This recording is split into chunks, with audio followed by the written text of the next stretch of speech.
Oi, oi, oi, gente boa de Deus. Olha só, nós estamos prosseguindo em Mateus 14, de 1 a 12, e depois que Jesus vem de Nazaré, onde ele não pôde fazer nenhum milagre, senão curar uns poucos enfermos, impondo-lhes as mãos, e no texto de Marcos diz ungindo-os com óleo. Também a gente chega na narrativa, dá uma virada e se introduz o acontecimento que fazia parte da narrativa do Evangelho, dos fatos importantes narrativos do Evangelho, que tinha a ver com a morte de João Batista. O que aconteceu com aquele homem que teve tanta relevância quando Jesus chegou? E precedeu a Jesus, como o profeta dizia, o profeta Isaías, precedendo-lhe o caminho como um precursor, pregador, a quem Jesus, sendo primo dele, vai e busca da parte de João Batista o batismo, e João não queria batizar a Jesus. Não, eu é que preciso ser batizado por ti. Aí Jesus disse a João: deixa por um pouco, para que se cumpra toda a justiça. E foi assim que o João o batizou, e houve todas as ocorrências. Eis que eu vi o Espírito Santo descendo em forma corpórea como de uma pomba, pousando sobre ele, e ouvi a voz que dizia: eis o meu filho amado, em quem eu me comprazo. A ele ouvi. Ou outra narrativa diz que do céu ouviu-se aquela voz, dando a entender que todos tinham ouvido. Em outra narrativa, essa é uma voz que fala diretamente com Jesus. O fato é que nos três evangelhos há uma concordância sobre esse elemento cênico naquele momento em que João Batista batizou a Jesus, e a afirmação de João aos circunstantes, dizendo-lhes: eis o Cordeiro de Deus que tira o pecado do mundo. Aí, daquele momento em diante, a narrativa vai se concentrando em Jesus, totalmente, e João Batista entra no anonimato da narrativa do Evangelho até esse ponto, de Mateus 14, de 1 a 2, ou de Marcos, que é o texto que eu vou preferir usar no dia de hoje, é Marcos 6, do verso 14 ao verso 29. Então, para você que está seguindo tudo, acompanhando tudo, eu acho que quando se trata da narrativa da morte de João Batista, enquanto a gente tem uma narrativa em Lucas 9, de 7 a 9, outra em Mateus 14, de 1 a 12, nenhuma delas é mais completa, nem de longe, quanto essa de Marcos 6, de 14 a 29. E eu convido você a acompanhar comigo a partir da narrativa paralela, sinóptica, aqui de Marcos, capítulo 6, de 14 a 29. Entendidos estamos todos nós? Então, olha só. Diz assim: chegou isto que... Bom, no texto de Mateus, o que vem imediatamente antes, no contexto antecedente, é aquela situação fracassada de Nazaré, onde Jesus não pôde fazer nenhum milagre em razão da familiaridade, do preconceito, da falsa sensação de intimidade, dos sentimentos todos que eu listei ontem para vocês todos aqui, mostrando as dificuldades adicionais de se acolher uma pessoa que venha carregada de graça sublime, quando ela faz parte originalmente do nosso ambiente imediato, quando cresceu com a gente, e a gente tem memórias da nossa própria mediocridade na relação infantil, e a memória da parentela, a memória de tantas coisas. Enfim, essa aproximação gera uma banalização, uma naturalização, na maior parte das vezes, e tem um aspecto mais complexo, que você só vai entender completamente assistindo, no mínimo, o que eu falei no dia de ontem, aqui para nós. Eu espero que, no mínimo, o que eu disse no dia de ontem e também anteontem, quando eu me concentrei nesse aspecto de Nazaré, você que perdeu, volte para entender, porque é muito mais complexo do que essa minha síntese está apresentando a você, os elementos de totemização e de transformação de tabu numa figura desse nível de proximidade, de intimidade, de admiração, que na mesma hora se transforma em escândalo e em hostilidade. E eu mostrei uma quantidade enorme de razões psicológicas e culturais para que seja assim. Dê uma olhada lá para você não ficar com a superficialidade da compreensão. E aqui em Marcos, portanto, no capítulo 6, se diz: chegou isto. E o que é que chegou? Não aquilo lá de Nazaré, porque no contexto de Marcos, de 7 a 13, Jesus mandou os 12 apóstolos e os enviou, lhes dando autoridade sobre os espíritos imundos, e lhes ordenou a mesma coisa que a gente encontra ordenado em Lucas, no capítulo 9, de 1 a 5, que são repetições, ou em Mateus 10, como a gente já viu há uns 2 meses ou 3 atrás, Mateus 10, de 5 a 15, são as mesmas instruções que ele dá aos discípulos e os manda agora de aldeia em aldeia para pregar nos lugares, precedendo e convocando as populações ao arrependimento. Enquanto isso, eles expeliam muitos demônios e curavam numerosos enfermos, ungindo-os com óleo, os apóstolos, impondo as mãos e ungindo-os com óleo.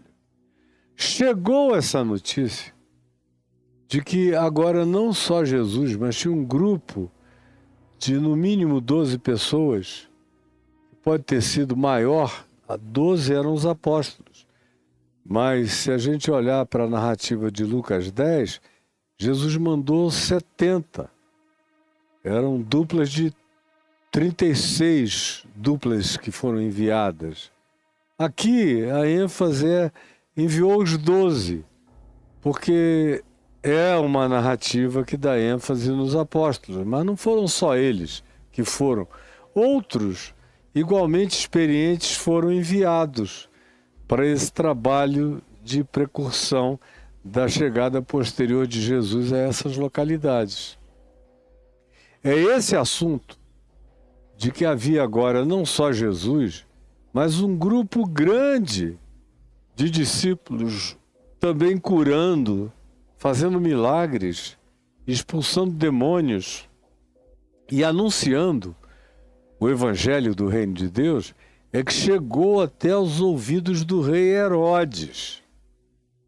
E o rei Herodes ouviu isso. Eu não estou falando do Herodes do norte da Galiléia, que é o Herodes Filipe, irmão desse aqui. Esse aqui é o Herodes de maior preeminência, nessa época chamada do Tetrarcado Herodiano. Foram muitos os Herodes. Se você vê a genealogia de Herodes o Grande, foi o precursor de todos os Herodes, que viveu antes de Jesus e foi aquele da matança dos inocentes lá em Belém, quando Jesus nasceu. Você vai ver as ramificações todas dos variados Herodes e descendentes dos Herodes que nasceram daquele Herodes o Grande, que foi quem reconstruiu o segundo templo com grandeza muito maior do que a de Salomão, que era uma figura de capacitações arquitetônicas de genialidade absoluta. O cara era doido, megalomaníaco, narcisista, sociopata, psicopata, era tudo o Herodes o Grande, mas era um arquiteto absolutamente genial, tomado por um sentimento de grandeza, de arrogância, de soberba, e um pânico paranoico incomparável. Era um Saul dos dias de Davi elevado a muitas potências acima de Saul nas suas capacitações. É esse indivíduo aqui que está presente como uma espécie de Saul pertinente a João Batista e a Jesus. E aquele lá do Velho Testamento é pertinente ao rei Davi, de quem Jesus é descendente. Mas as duas figuras antagônicas, tanto de Davi quanto de Jesus, são extremamente parecidas numa coisa, especialmente na paranoia, no surto de perseguição, na angústia hipocondríaca que ambos sofriam. Eram pessoas extremamente doentes e com a alma totalmente desfigurada, tanto o Saul do Antigo Testamento quanto o Herodes dos dias de João Batista e de Jesus. Quando chegou essa informação de que não apenas Jesus, mas agora um grupo de pessoas que ele enviara, estavam fazendo milagres extraordinários, apenas ungindo as pessoinhas com óleo, Herodes ficou chocado. Quando isso lhe penetrou nos ouvidos, ele se assustou, porque o nome de Jesus já tinha se tornado mais do que notório para todo lado, em todo aquele território chamado dos filhos de Israel e chamado pelos romanos de a Palestina. Pois bem, e alguns diziam, olha, o que está acontecendo, essa invasão do sobrenatural, do miraculoso, crescente, porque antes era João Batista. Aí você prendeu João Batista, surge esse Jesus, que faz João Batista virar um chaveirinho. Esse Jesus é aturdidor, é fantasticamente assombroso. E agora ele está se multiplicando em outros, que ele está enviando e operando esses milagres. Parece que se abriu um portal de sobrenaturalidade, de miraculosidades, a partir de Jesus e do que ele significa e representa. E ele tem o poder de transferir poder e força e autoridade e miraculosidade para terceiros. Esse negócio está ficando incontrolável. Foi o susto que chegou até o rei Herodes. Quando ele ouve isso, e ele tenta logo trazer uma interpretação. A interpretação dele não é mediúnica, nem é de reencarnação, como parece ser o caso em Mateus 16, quando Jesus pergunta: quem dizem as multidões que eu sou?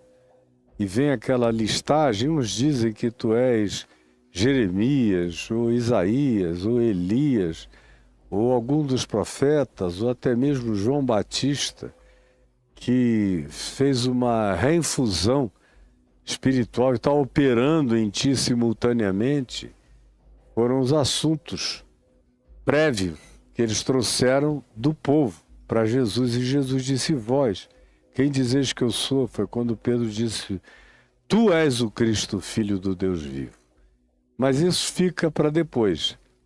Aqui, a ênfase não recai sobre nenhuma possibilidade reencarnacionista.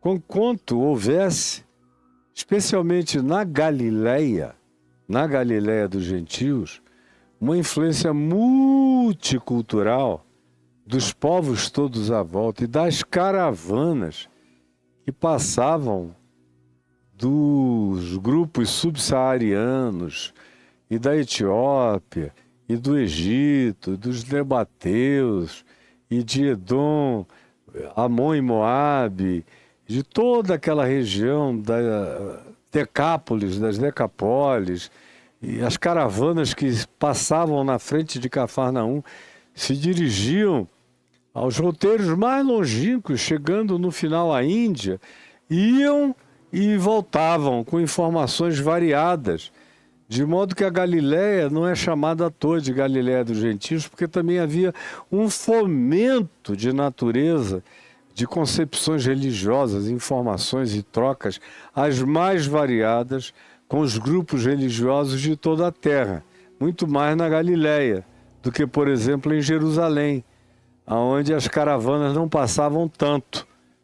Era um lugar mais protegido para a aristocracia. Eles mandavam as coisas que eles queriam que fossem compradas, serem compradas por outros e levadas para serem vendidas no mercado mais puro de Jerusalém, que era uma cidade eminentemente religiosa e dominada pelos líderes e donos da religião de Israel e os gestores do templo e das guardas religiosas que trabalhavam em favor deles, na defesa deles e sob o comando deles. Pois bem, aqui a ênfase de Herodes não recai sobre reencarnação, mas ele diz, é João Batista. Alguns diziam João Batista, que ressuscitou de entre os mortos. Por isso nele operam forças miraculosas. Pelo menos na corte de Herodes, o que prevalecia como interpretação que explicasse a proliferação miraculosa de novos agentes do sobrenatural enviados por Jesus era a ressurreição de João Batista, que parece que tinha se diluído a partir de Jesus, potencializado Jesus, e Jesus estava distribuindo um poder muito maior que procedia dele e agora ele distribuía com outros.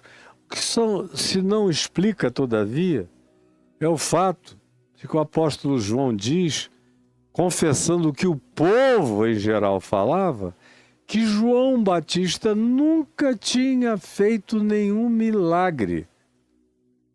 Nenhum. Não há ninguém que pudesse dizer, eu fui curado por João.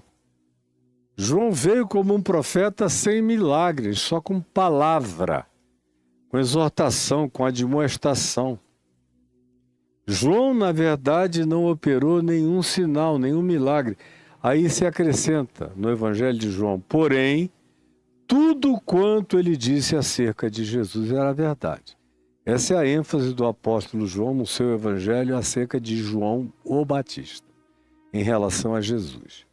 Mas aqui, em Marcos, esses da corte do rei Herodes dizem é João Batista. Por quê? Porque o elemento culposo estava pulsante ali dentro da corte. Todo mundo respeitava João Batista. Ninguém podia acusar João Batista de nada. Ele era íntegro, ele era limpo, ele era coerente, ele era honesto, ele era prudente, ele era totalmente resguardado de impurezas variadas, ele era um asceta que vivia como um ermitão no deserto. Ninguém tinha nada a dizer de João Batista, ele mal aparecia nos lugares sociais ou públicos. Ele não se banqueteava, ele não ia a lugar nenhum. Quem queria ouvi-lo tinha que se dirigir aos lugares remotos do deserto da Judéia, onde ele pregava, ou às margens do Jordão, quando ele passou a batizar, já lá embaixo no Rio Jordão.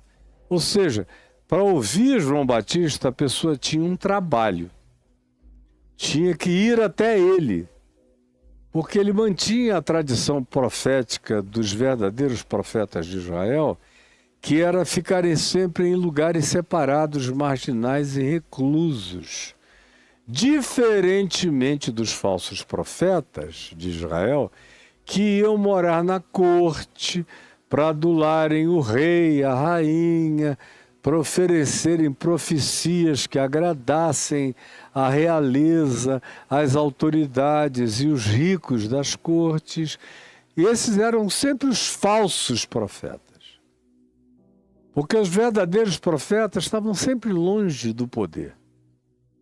No máximo, eles eram chamados depois que todos os recursos relacionados aos falsos profetas tinham sido esgotados e algum rei um pouco mais criterioso queria ouvir uma palavra mais sóbria, dizia, não, esses aqui só falam o que a gente quer ouvir. Chama aquele cara, como aquele tal de Micaías, nos dias de Acabe e Josias, que só fala o que ninguém quer ouvir. A gente está precisando de alguém que não tenha respeitos humanos, que tente falar da parte do Senhor. Aí trouxeram o profeta Micaías, que iniciou a profecia dele com uma grande ironia e um sarcasmo. Até que o rei diz, você está de gozação com a gente sabe que você está repetindo o que esses caras aqui da corte estão falando. Fala a verdade. Aí ele disse, não, o que eu vejo é que hoje até o fim do dia vocês vão estar esfacelados. E aí contou a história inteira da derrota que aconteceria. Foi o que aconteceu efetivamente. Pois bem, isso é só um exemplo para mostrar que todos esses profetas que você lê no Velho Testamento eram homens da marginalidade, eles não habitavam as cortes. Eles eram solicitados. E outras vezes nem solicitados, eles pregavam nos lugares onde eles habitavam e a notícia corria até o ouvido dos reis, dos sacerdotes, das autoridades que se enchiam de ódio e tomavam providências sempre hostis contra eles. Mesmo antes de matá-los, prendiam, hostilizavam, colocavam em poços de lama, como foi o caso de Jeremias, acusavam de traidores da pátria, porque eles diziam que os inimigos viriam e tomariam o poder por causa da idolatria, da pecaminosidade, da iniquidade, das práticas horrendas de Israel, que sempre foi um povo de dura cerviz. E são raros os momentos de quebrantamento do povo de Israel na presença de Deus. Pois bem, mas a ênfase desse pessoal que está com essa culpa latente, porque Herodes tinha mandado matar João Batista, que era um homem acima do bem e do mal, acima de todas as corrupções, acima de toda e qualquer notícia que pudesse ser fantasiada a seu respeito. O que se alega é que o último dia, porque quando se fala em ressurreição aqui nos dias de Jesus, especialmente depois do exílio em Babilônia e entre os persas, foi quando surgiu o desenvolvimento das teologias da ressurreição.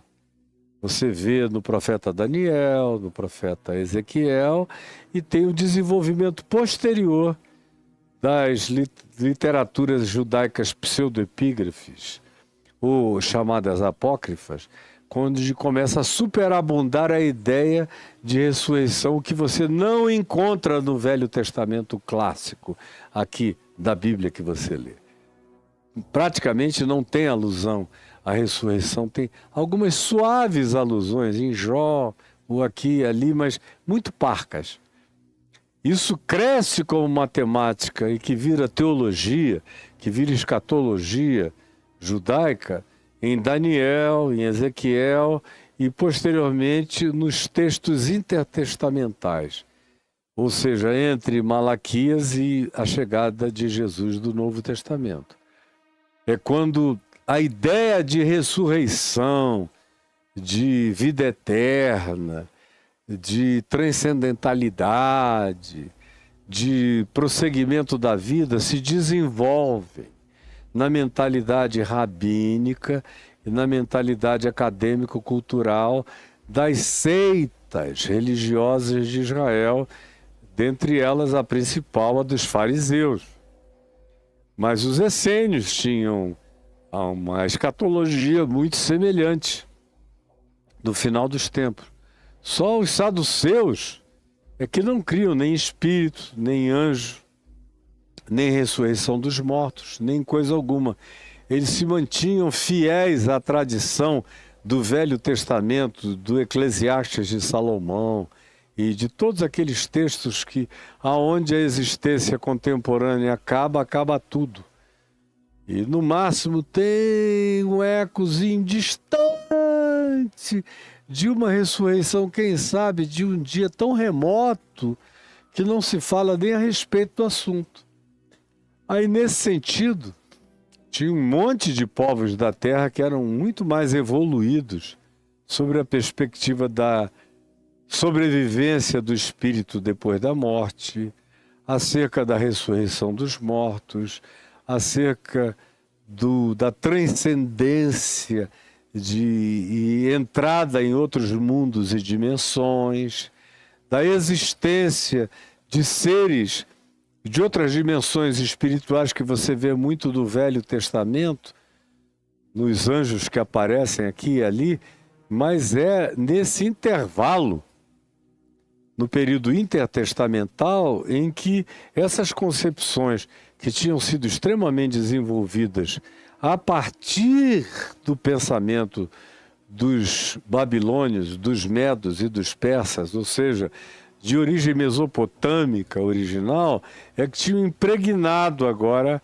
a cabeça dos rabinos e dos acadêmicos judaicos, de modo que houve uma transição extraordinária do elemento factualmente preso ao espaço-tempo e a essa existência que terminava na sepultura para uma transcendência maior. Israel aprendeu isso no cativeiro em Babilônia entre os medos e os persas. E não é à toa que o profeta Daniel é um profeta daquele tempo, o profeta Ezequiel é um profeta daqueles dias. E você vê que a alusão ao elemento ressurreição vem desse tipo de datação histórica. Mas chega presente aqui nessa corte de Herodes com a força de que João Batista não era um reencarnado, mas um ressuscitado dentre os mortos. E se diz, por isso nele operam forças miraculosas. Outros diziam, é Elias. É igualzinho lá em Marcos 16. As mesmas figuras que são aventadas. Ainda outros diziam, é um profeta, como qualquer um dos profetas que nos precederam. Mas gente que carregou alguma manifestação especial do poder de Deus. Esse Jesus está tomado de uma potencialidade agora maior, aparentemente, depois da morte de João. Será que João o potencializou? Será que ele é uma manifestação de identidade dupla dele próprio, de João Batista ressurreto, energizando, potencializando o ser dele, a tal ponto que agora ele distribui essa quantidade enorme de pessoas com esses poderes miraculosos? Ou seja, eu só estou dizendo a você que em cada tempo, em cada geração, em cada ambiente político, religioso, geográfico, histórico, as pessoas fizeram todos os tipos de interpretação do que bem desejaram. Como acontece nos nossos dias. A gente posta uma coisinha ali na internet falando de um tema X, ainda que você diga que o seu tema é chave, vai ter um monte de gente falando de chaveiro, de molho de chave eletrônica, disso, daquilo. Não interessa o que você diga, interessa o que eles querem aproveitar no teu ambiente muito visto, muito assistido, muito divulgado e colocar a opinião deles lá para ver se eles pegam uma carona.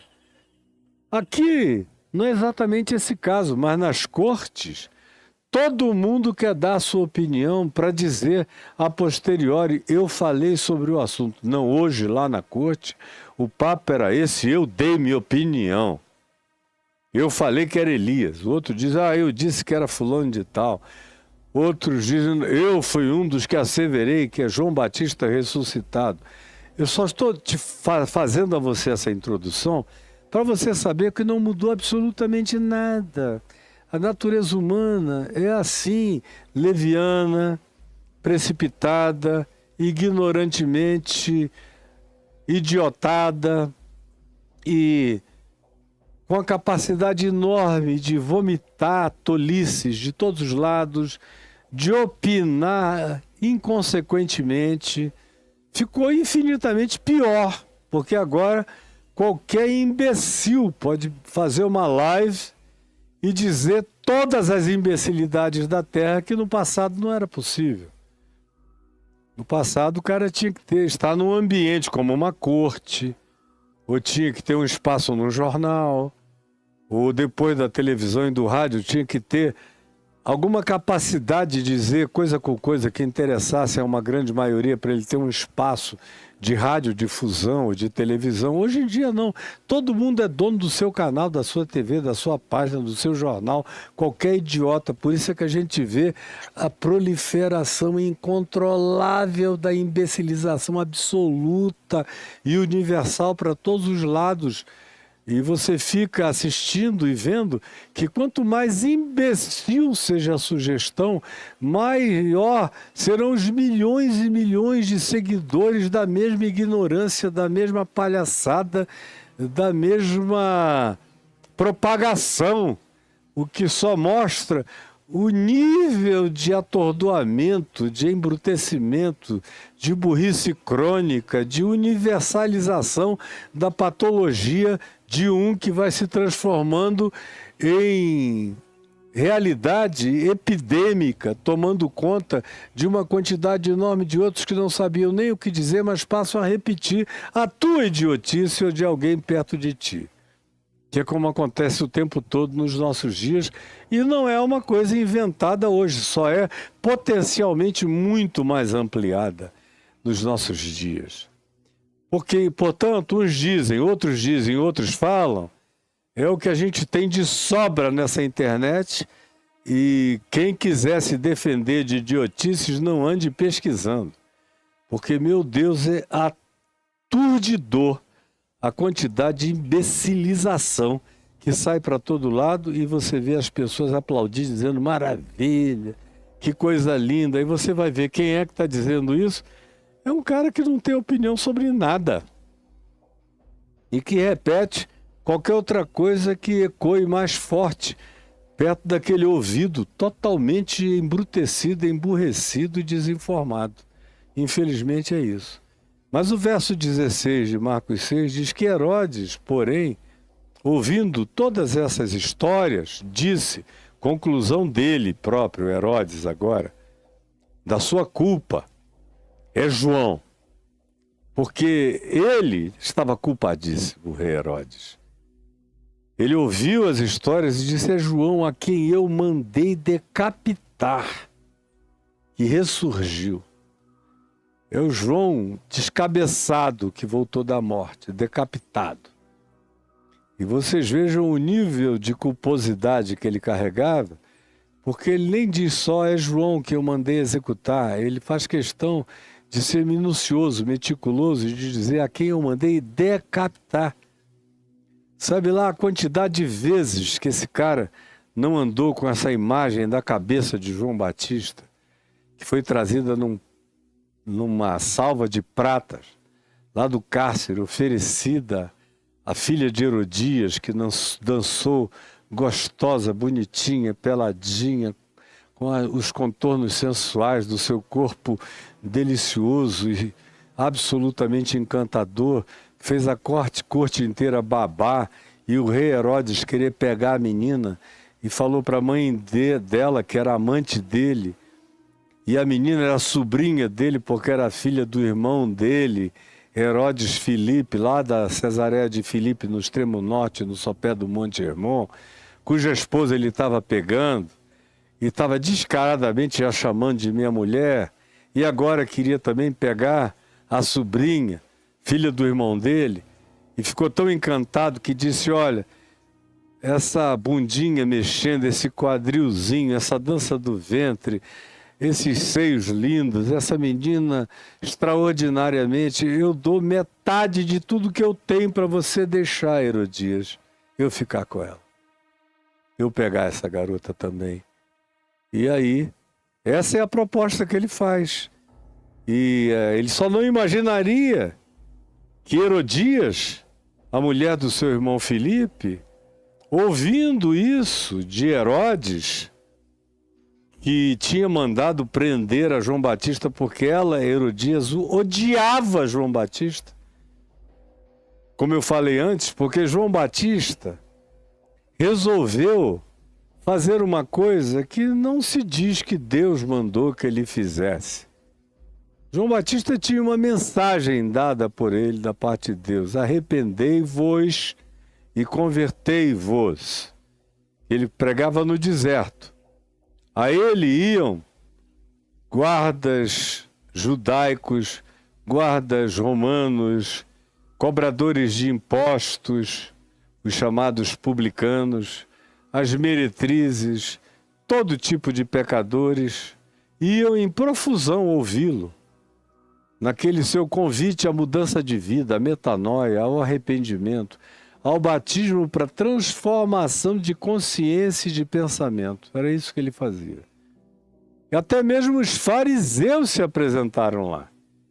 E João Batista disse a eles: raça de víboras, quem vos induziu a fugir da ira vindoura? Vocês estão pensando que esse meu batismo aqui salva vocês da ira que virá sobre a vida de vocês, do juízo que vai alcançar a mentira, a hipocrisia, a disfarçatez horrorosa e demoníaca de vocês? Não.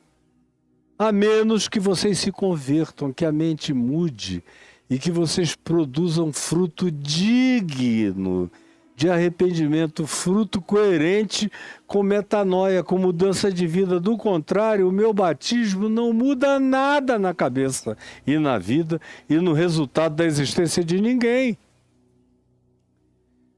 No entanto, no que diz respeito ao rei Herodes, com Herodias, João Batista deu um passo além, que não se diz que ele deu em lugar nenhum. Não se diz que ele foi gritar na porta do Sinédrio, que ele foi até a casa do sumo sacerdote Anás ou Caifás, que ele foi molestar os teólogos ou os rabinos nas suas discussões teológicas. Não, ninguém. Ele só pregou para quem foi atrás dele. Até Jesus foi atrás dele. E ele vivia como um ermitão solitário. Mas em relação a Herodes, ele ganhou uma intimidade diferente. Porque Herodes gostava de ouvi-lo, é o que a gente fica sabendo na leitura de Mateus 14, de 1 a 12, de Lucas 9, de 7 a 9, e aqui em Marcos, de 14 a 29. Herodes gostava de ouvi-lo. Herodes se impressionava com o que ele dizia e o respeitava enormemente, é o que está dito aqui. Herodes tinha João Batista em elevada conta. Por ele, João Batista continuaria lá. E João, algumas vezes, foi chamado para que Herodes conversasse com ele e fizesse perguntas particulares. E diz aqui o verso 20, porque Herodes temia João Batista, sabendo que ele era um homem justo e santo, e o tinha em segurança, não deixava que ninguém intentasse mal algum contra ele. Porque Herodes era louco, mas nem tanto, ele sabia que João Batista era um homem de Deus. E quando ele ouvia João Batista, ele ficava perplexo das vezes que ele ouviu. Foram as vezes que ele mandou buscar João para conversar. Escutava-o de boa mente, chocado com o que João dizia, com as palavras de autoridade que lhe chegavam, que lhe vinham à boca. E essa era a atitude do rei Herodes para com João Batista. No entanto, se diz aqui no contexto antecedente, no verso 17, que Herodias, a mulher do irmão de Herodes, o Filipe, odiava a João Batista e tinha feito Herodes prender João. Prender.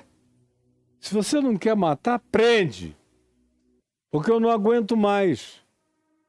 Ele vê a gente juntos, ele fica gritando: adultério, adultério, não te é lícito. deitares, dormires, transares com a mulher do teu irmão, que está vivo lá no norte, casado ainda com ela, e tu, porque és mais forte, mais poderoso, mais velho, mais dominador, pegaste na mão cheia. É pecado teu e dela.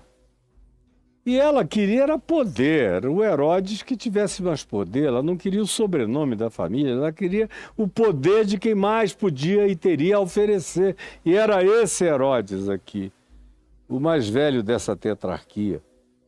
E, portanto, diz o verso 19, Herodias odiava João e queria matá-lo. Mas não podia, porque Herodes o defendia, o protegia. Até que chegou esse dia excepcional para Herodias, que é o dia do aniversário de Herodes. Herodes estava fazendo anos.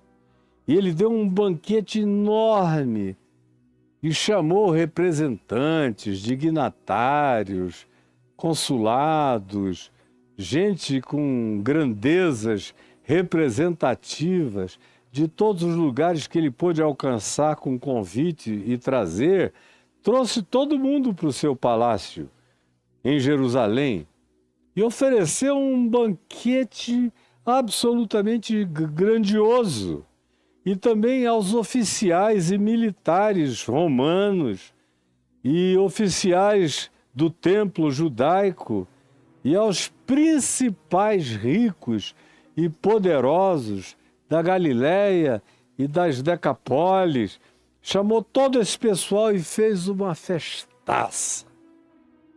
E dentre os elementos de entretenimento da festa, Herodes, querendo agradar os seus convidados, vendo que a enteada, que a sobrinha dele, a mulher da amante dele, a filha do seu irmão, Filipe, tinha se tornado uma gata linda, sensual e maravilhosa, ele disse, eu quero que ela dance para todos os meus dignatários na minha festa, e alegrem a festa, ela alegre com essa beleza extraordinária que ela carrega.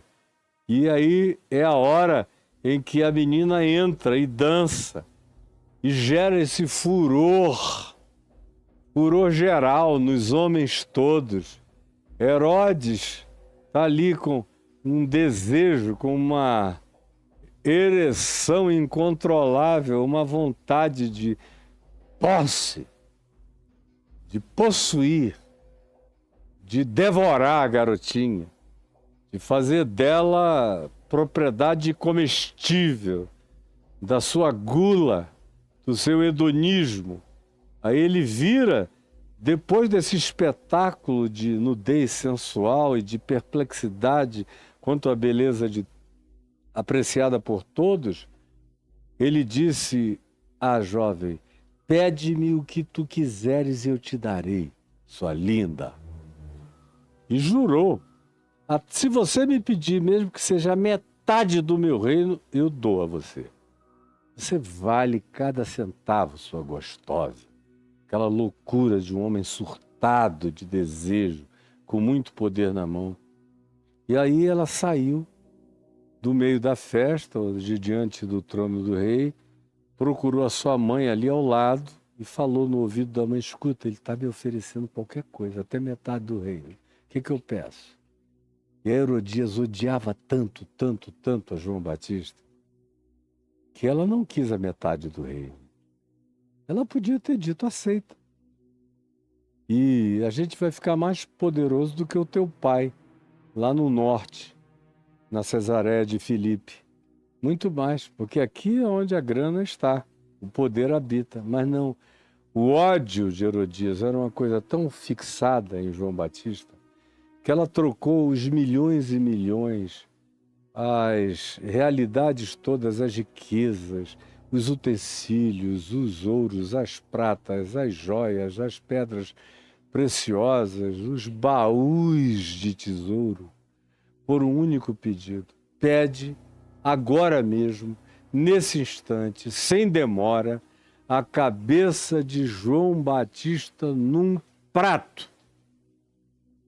E aí a menina vem, toda linda e sensual, e diz: o que eu quero é a cabeça de João Batista agora, não daqui a um dia ou dois, nesse instante, nesta festa. Eu quero a cabeça dele pingando de sangue numa salva de pratas. Numa salva de pratas. Viu, Caio? A cabeça de João Batista numa salva de pratas. Porque apagaram-se as luzes de João Batista, viu, Caio? Nesse mesmo momento. Aí mandam alguém lá no cárcere e chegam lá e decapitam João Batista. Decapitam. E botam a cabeça dele com os olhos abertos em cima de uma salva de pratas e levam-no lá para cima, para o meio do banquete. Entra aquele espetáculo dantesco, horroroso, tenebroso. E Herodias numa alegria enorme. E a garota dançando de felicidade naquele espetáculo pavoroso, vampiresco, nojento, horroroso. E Herodes num constrangimento enorme de um lado e de outro lado daquela ambivalência demoníaca, dizendo: hoje ela vai dormir comigo, eu vou traçá-la toda. É isso que está aqui no meio dessa situação, no meio dessas questões. Tanto é que quando a notícia chegou dizendo: eu quero a cabeça de João Batista, o verso 26 diz assim: entristeceu-se profundamente o rei Herodes, mas por causa do juramento e dos que estavam presentes com ele à mesa e que ouviram seu juramento, ele não podia mais voltar atrás, nem lhe negar o que ela tinha pedido. Assim é que ele enviou o executor, que voltou com a cabeça decapitada de João Batista. E o texto prossegue, dizendo: os discípulos de João, logo que souberam disto, vieram e levaram-lhe o corpo e o depositaram no túmulo, um corpo sem cabeça, porque não se dá notícias de o que aconteceu com a cabeça de João Batista. Qual o destino da cabeça dele? Agora você veja, eu botei como tema de hoje João Batista, : um homem maravilhoso, uma vida maravilhosa e uma morte banal. Porque é a coisa mais recorrente em relação à vida de gente santa, linda, bonita de Deus, é que aquela vida maravilhosa não raramente termine de maneira completamente banal, como é o caso de João. Jesus diz de João: dentre os nascidos de mulher, ninguém foi como João até o dia de hoje. Embora eu vos diga que daqui para frente até o menor no reino dos céus será maior do que João. Jesus também tinha dito: a lei e os profetas, a lei de Moisés e os profetas, todos, tiveram vigência até João Batista. Agora o que se prega e o que vale, e o que está determinado, e o que está em validade perene e irrevogável é o Evangelho do Reino de Deus. Então Jesus diz essas coisas maravilhosas sobre esse homem, mas a vida dele termina assim, sem a gente saber nem o que fizeram com a cabeça dele. Os discípulos levaram o corpo descabeçado, decapitado, e a cabeça. Só Deus sabe aonde ela rolou, o que fizeram com ela, em que lixeira jogaram. Como é que aquele cérebro que foi visitado por tanta graça de obediência, por tantas vozes da vontade de Deus, aquela boca que foi tão carregada de revelação, aqueles olhos que primeiro enxergaram e viram o Cordeiro de Deus que tira o pecado do mundo, até mesmo o feto João, se estremeceu no ventre da sua mãe Isabel, quando Maria chegou lá em Encárem, grávida de Jesus, que era apenas um feto, João era uma criança de 6 meses no ventre, estremeceu quando Maria disse: salve Isabel, oi minha prima.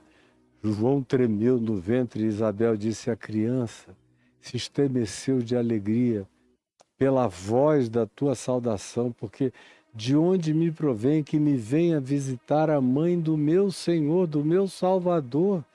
Então, esse é um cara que tinha tido impactos da voz de Jesus no ventre da mãe dele, quando ele era apenas uma criança dentro do útero da mãe Isabel. E que foi quem batizou Jesus, foi quem primeiro viu: olha o Cordeiro de Deus que tirou, tira e tirará.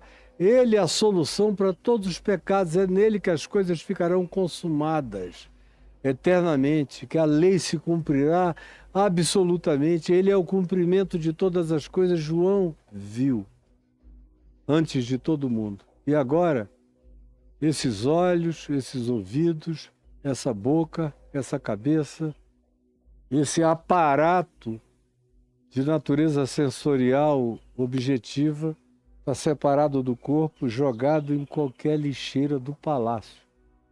Sabe lá o que aconteceu? Comido pelo quê? Por vermes, pelas formigas, pelo que se queira desejado fazer de mórbido com a cabeça desse indivíduo. Agora, tudo isso começa por causa daquela denúncia dele, que, a meu ver, e vocês me perdoem, é só uma opinião minha, ninguém, por favor, faça disso coisa alguma, há um silêncio do Novo Testamento sobre essa ação do João Batista. Não tem ninguém dizendo que João fazia aquilo da parte do Senhor. Ninguém.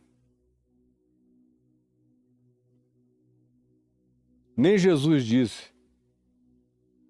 Porque João teve a coragem de denunciar os pecados da liderança de Israel da parte de Deus. Não. Jesus mesmo nunca fez isso com ninguém. Se Jesus fosse denunciar adultérios, não sobrava ninguém, porque João via, porque João tinha que ser informado. Mas Jesus não precisava ser informado, ele sabia. Sabia pelo seu espírito tudo o que acontecia na mente, no coração, nas intenções de todos os que estavam e passavam e existiam à volta dele. E você não o vê abrir a boca para acusar ninguém de nada dessa natureza. Você o vê lá em João 8 protegendo uma adúltera. Você o vê falando em favor de meretrizes, de prostitutas, de pecadores, contra os religiosos fariseus, dizendo-lhes: em verdade eu vos digo que muitos publicanos e pecadores e meretrizes vos precedem no reino dos céus. Mas você não vê Jesus acusando ninguém, ou estabelecendo condições de barganha. Eu vou curar o teu servo, teria ele dito ao centurião romano: se tu te converteres ou se tu te deixares batizar, eu curarei. Não tem barganha, não tem pré-condição, não tem nada com Jesus. Ele faz tudo de graça por fazer. Ele não quer saber de troca ritual, não tem exame de profissão de fé, não tem posição de batismo, não tem catequese de nenhuma natureza doutrinário-teológica, não tem nada do que o cristianismo exige. Em Jesus isso não existe. E o próprio Jesus, diferentemente de João Batista, se diz que ele mesmo não batizava ninguém. Não há um único episódio que diga então Jesus chamando a Pedro, Tiago, João, Bartolomeu e tal, os 12 apóstolos, os enfileirou e Jesus mesmo os batizou. Não há essa narrativa nem do batismo dos apóstolos a quem ele chamou. Durante a narrativa das ações de Jesus, nos 4 evangelhos, Mateus, Marcos, Lucas e João, não se diz que Jesus batizou semelhantemente a João Batista ninguém. Ninguém, ninguém, ninguém. Ele disse, a tua fé te salvou sem batismo de ninguém. Hoje mesmo estarás comigo no paraíso, com o malfeitor ao lado dele na cruz, sem batismo, sem nada, sem precondição, sem coisa alguma. Porque o resto, me perdoem, é uma invenção religiosa. Que a religião precisa ter uma quantidade de sacramentos, de ritos, de pré-determinações, de pré-condições, para poder botar você dentro do curral, sem o qual você não entra no reino dos céus e eles não recebem poder, dízimos, ofertas e tudo mais que fazem. Mas com Jesus nunca foi assim, não é assim. E também você não vê Jesus acusando ninguém de coisa alguma. E haveria uma fartura. O próprio Jesus encontrou com esse Herodes aqui, não disse nada. O texto, mais adiante, não muito tempo depois, 1 ano e pouco depois no máximo, Jesus está na presença deste Herodes aqui. E não lhe diz palavra. Herodes fica pedindo sinais, prodígios, maravilhas, curas, eu quero ver. Fala alguma coisa, diz alguma coisa. E Jesus ficou calado. Não disse nada. Nem para ele, nem para a corte, nem para Herodias, nem para ninguém. Absolutamente ninguém. E não há nenhuma denúncia de Jesus em relação a ocorrências morais, conjugais, de ninguém nos 4 evangelhos. Ninguém. E quando ele diz geração de adúlteros, ele não está se referindo especificamente apenas à traição que configura o adultério tópico e típico. Não. Ele está chamando esse povo de adúltero conforme a tradição dos profetas do Velho Testamento, que chama Israel de adúltero e de prostituída, tomada por espírito de prostituição, significando com isso algo muito para além de adultério tópico, físico, e muito para além da prostituição, assim caracterizada como profissão, ou troca, ou barganha, com dinheiro, com prestação de serviços sexuais a homens, como era o caso na antiguidade, sempre. Não. Os profetas tinham na sua designação de adúltero e tomados por espírito de adultério e de prostituição, a infidelidade do povo de Israel para com o Senhor Deus, para com Adonai, para com o Senhor Deus único e verdadeiro. Era uma denúncia à múltipla adoração de Deus em Israel. Israel sempre foi politeísta. A Bíblia é que é um livro monoteísta, mas Israel era politeísta. Mesmo quando eles iam ao templo adorar a Deus, eles tinham acendido uma vela em outro lugar. Eles adoravam a Astarote, a Baal, a Moloque, faziam a sua fezinha para Dagon, para as divindades todas à volta, para a divindade feminina de Acera. Eles tinham no deus El, uma divindade que às vezes eles aplicavam o nome ao Senhor Deus Adonai e outras vezes era vinculada ao deus cananita El, casado com Acera ou com qualquer outra divindade. Israel viveu em estado de prostituição. Israel dizia que era casada com o Senhor Deus único e verdadeiro. Ouve, ó Israel, o Senhor nosso Deus é o único Deus, assim da boca para fora. Mas no dia a dia, o cotidiano de Israel era cheio de idolatrias. E de tudo aquilo que se dizia que, se Israel fosse o povo de Deus, Israel não deveria fazer. E na maior parte esmagadora do tempo e dos séculos e das eras, foi sempre assim. Como no dia de hoje continua a ser. E nos dias de hoje, até aqueles que não praticam isso, são idólatras da Torá, do Muro das Lamentações, do lugar antigo da esplanada do templo, querem destruir a mesquita de El-Aqsa e o domo da rocha para fazer o terceiro templo lá. São idólatras das mesmas coisas que os profetas do Velho Testamento e Jesus denunciou como idolatria para além dos ídolos. Porque esse é um conceito de geração adúltera e prostituída sempre foi muito mais amplo do que tópico. Quando você ouve Jesus falar uma geração adúltera e perversa me pede sinais, era o pessoal que estava pedindo milagres, milagres e milagres. Do tipo de milagres que eles pediam aos sacerdotes pagãos. Eles queriam nivelar Jesus com as operacionalidades pagãs das divindades pagãs que eles cultuavam.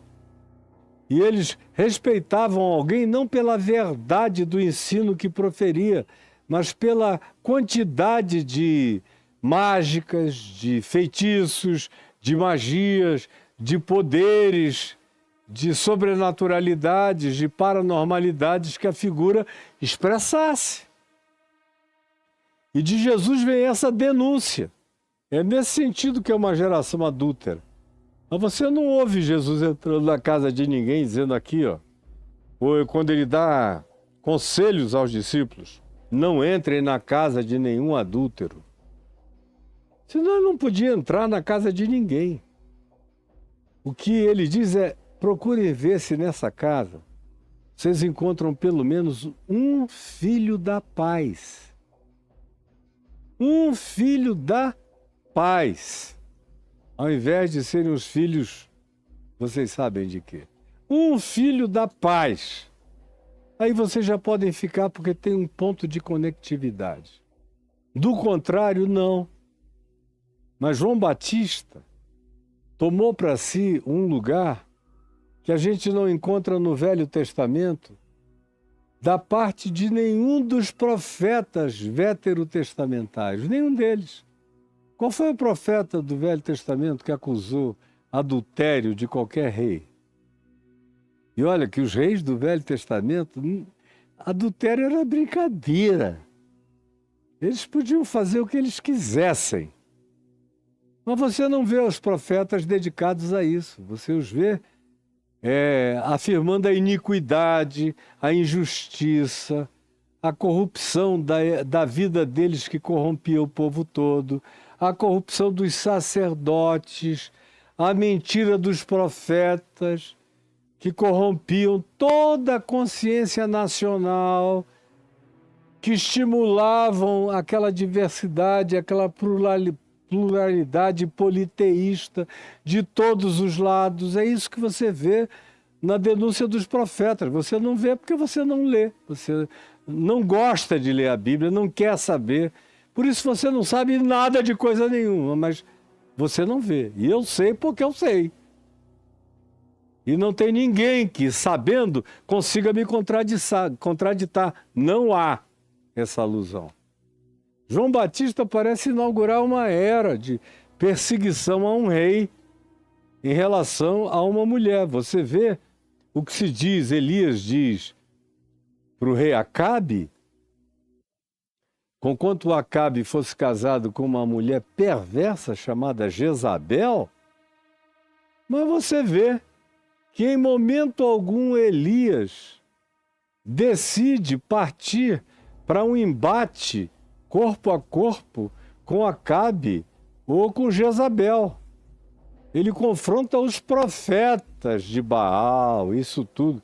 Mas quando Acabe, e quando especialmente Jezabel fica sabendo que Elias tinha feito o que tinha feito e matado todos os profetas dela, os profetas de Baal e do poste ídolo, e Elias ouve essa história, Elias se refugia do outro lado, para além das terras chamadas de Israel ou Palestina, no deserto do Sinai, no Monte Horebe, numa fenda, saiu correndo, com medo das consequências do que Jezabel poderia fazer. Isso é extraordinário sobre a natureza do profeta Elias, que era um cara tão corajoso e veemente, mas de repente num cansaço, bate um surto de uma depressividade apavorante nele, como eu já preguei milhares de vezes, tem até livros meus publicados sobre a condição psíquica de Elias, naquelas circunstâncias narradas lá no livro de Reis. Pois bem, nenhum deles, jamais, mas João Batista assumiu para si essa prerrogativa de correr atrás da carruagem. Adúlteros! Adúlteros! E, a meu ver, lendo João Batista a partir de Jesus e não Jesus a partir de João Batista, se Jesus é a minha chave hermenêutica, é a minha chave hermenêutica para avaliar João também. Então eu leio João Batista a partir de Jesus, e é a partir de Jesus que eu sei que a lei e os profetas vigoraram de Moisés até João. Sei também que até aqueles dias ninguém tinha sido maior do que João, mas que o menor no reino dos céus é maior do que João. Sei da relatividade de João por causa de Jesus, porque é Jesus quem relativiza João. Embora ele disse, para trás não houve ninguém igual, agora para frente todo mundo pode crescer infinitamente para além disso, porque é comigo que vocês vão aprender. João Batista disse, eis o Cordeiro de Deus, seguiu. E mandou que todos os seus discípulos, os de João, seguissem a Jesus. É com Jesus que eu aprendo. João Batista não é absoluto de nada para mim. Ele é um exemplo lindo de fidelidade humana, de integridade humana, de uma pessoa que nos limites da sua compreensão foi até onde pôde, mas que também, a meu ver, ultrapassou esses limites, e a própria morte dele foi uma invocação inconsciente acerca da terminação da sua vida, porque seria impossível você imaginar que ele ficaria gritando, gritando, gritando para sempre, para Herodes e Herodias, que eles eram adúlteros, e gritando na corte, e gritando atrás da carruagem, e gritando na rua, aonde quer que eles fossem, ele gritando, aparecendo nas beiradas ou sobre os montes e gritando, adúlteros, adúlteros, para todo lado. Isso é uma coisa insuportável, então, tanto quanto hoje ou em qualquer ocasião. E o interessante é que você não encontra os profetas do Velho Testamento fazendo isso com ninguém, você não encontra Jesus fazendo isso com ninguém, você não encontra os apóstolos de Jesus fazendo isso com ninguém, você não encontra depois nem Paulo fazendo isso com ninguém. E quando ele faz, é um caso extremo, de um cara que tinha possuído a mulher do pai, lá em 1 Coríntios, no capítulo 5, em relação a quem Paulo usa palavras veementes, em razão das quais, na segunda epístola, no capítulo 2, ele se mostra arrependido pelo exagero das suas práticas. Estou falando agora de Paulo, porque não é um critério de Jesus nem do Evangelho sair fazendo o que João fez. Então esse João lindinho, bonitinho, querido, estranho pra caramba, exótico ao extremo, extravagante, uma figura que possivelmente não passasse em alguns exames psicotécnicos, nem tampouco passasse em algumas avaliações de natureza de inteligência emocional. Ele era um esquisito. Deus tem discípulos esquisitos. Tem gente linda e boa de Deus, diferente da grande média humana, estranha à totalidade da sociedade humana, mas nem por causa disso deixam de ser pessoas bonitas de Deus. E João Batista era um desses caras bonitos de Deus. Mas vocês vejam como não há nenhuma semelhança entre João Batista e Jesus. João Batista não come nada, Jesus come tudo. João Batista não bebe nada, Jesus bebe tudo. João Batista anda sozinho, Jesus anda com todo mundo. João Batista não ouve muitas perguntas, ele tem muitas afirmações a fazer. Jesus tem muito ouvido para ouvir, para rir, para se divertir, para banquetear-se. para se deixar chamar amigo de pecadores. Quando é que você pode imaginar João Batista sendo chamado de amigo de pecadores? Então se viu João Batista num banquete, conversando com os pecadores. De modo nenhum. Como Jesus mesmo disse, João Batista está para mim, assim como alguém está para um convite para uma festa, para umas bodas, alguém que só organiza funerais, está para alguém que organiza banquetes. Eu sou aquele que convido para o banquete do Reino de Deus. João Batista convidava para o funeral. Foi Jesus que usou essa imagem, acerca da qual a gente já viu aqui em Mateus 11 e ainda veremos a repetição em outras ocasiões. Então, nada a ver entre eles.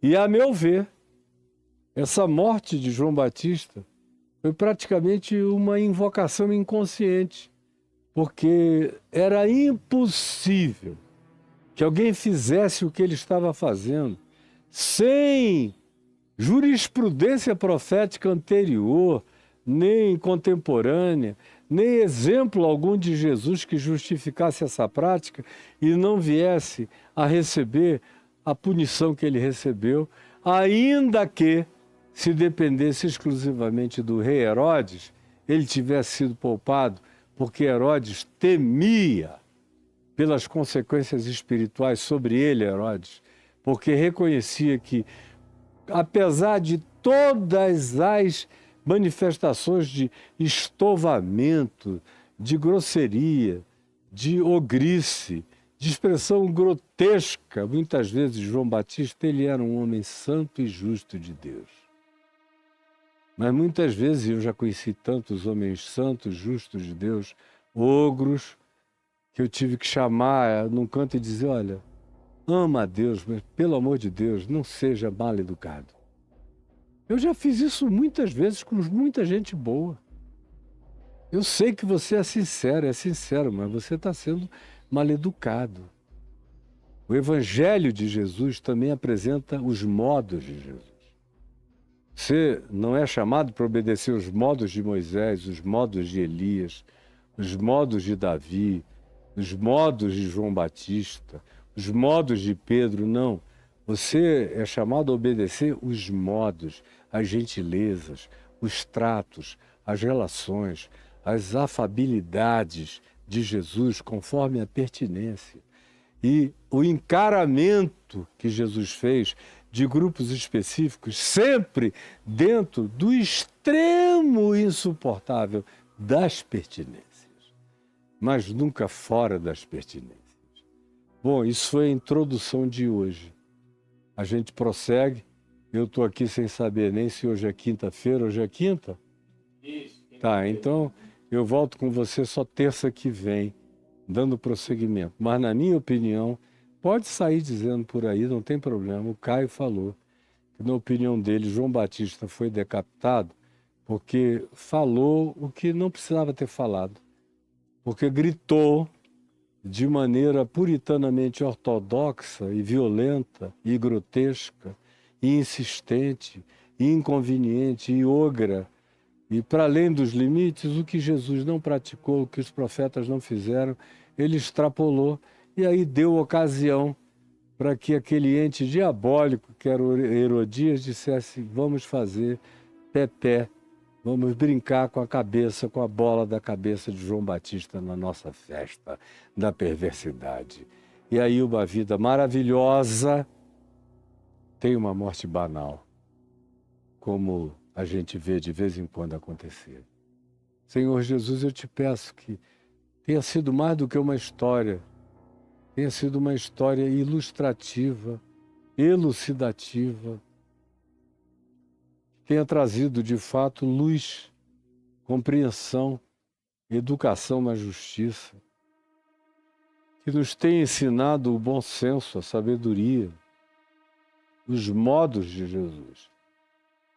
E tenha também na nossa admiração por João Batista, colocado todavia no seu lugar de relatividade humana, que pertence a todos nós, porque nenhum de nós tem que ser visto de nenhum modo, senão na sua própria relatividade e na sua possibilidade de equívoco, de exagero ou de extrapolamento. Mas graças a Deus por Jesus, a quem nós seguimos, com quem queremos ficar parecidos, porque Ele mesmo foi executado, mas não porque se ofereceu para morrer, não porque bateu na cara de ninguém, não porque invadiu o sinédrio dizendo me matem, não porque foi na porta da casa do sumo sacerdote chamá-lo para briga, não por causa de nenhuma provocação explícita, mas por causa da explicitação do Evangelho do Reino de Deus, que sobretudo é graça, amor, acolhimento, perdão, convite ao arrependimento transformador, enquanto Ele abria os olhos aos cegos, iluminava as mentes, esclarecia os corações e fazia tudo com propriedade, com adequação, com pertinência, recomendando que não se fizesse propaganda dele de nenhuma natureza, porque as obras dele falavam por si mesmas.